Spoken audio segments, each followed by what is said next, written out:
otro mutoteta y le está viendo el pone. Y entonces me topé con pajaritos, la Mimi y Sara. Nina, cuéntanos, ¿cómo se llaman tus pajaritos? Se llama Mimi y ya creció y es una niña mayor. Y esta es Sara, es poquita pequeñita. Órale, oye, ¿y te los encontraste cuando estaban chiquitos? Sí, Oye, Vali, ¿y qué les das de comer?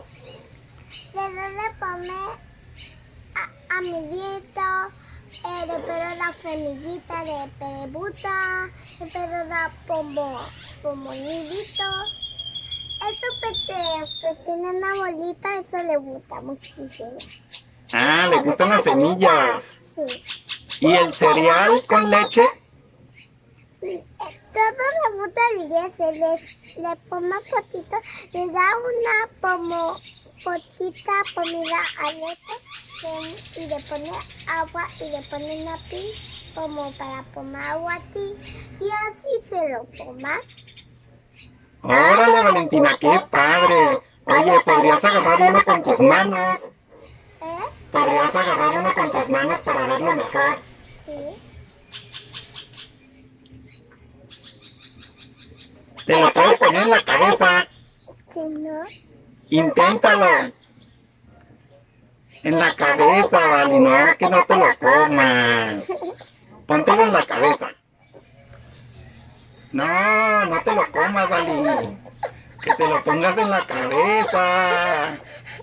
Arriba de tu cabeza. Vali, ¿tienes hambre o qué? Te va a castigar Diosito por comer pajaritos. En la cabeza, a ver qué pasa.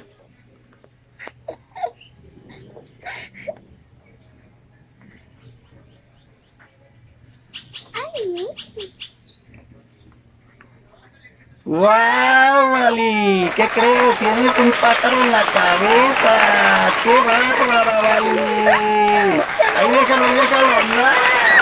Ahí déjalo.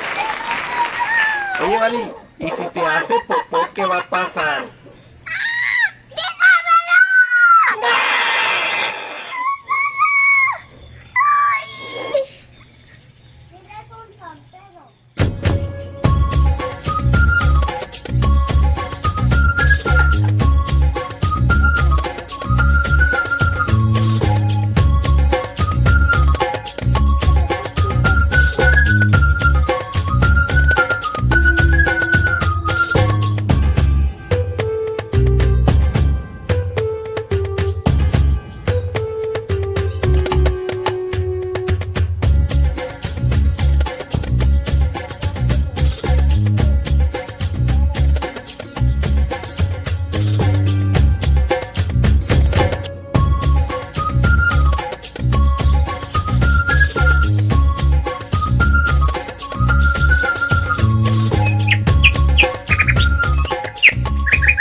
se viva de mi pana, no se olvide de mi papanita, mañana vamos a estar en el millones de editores.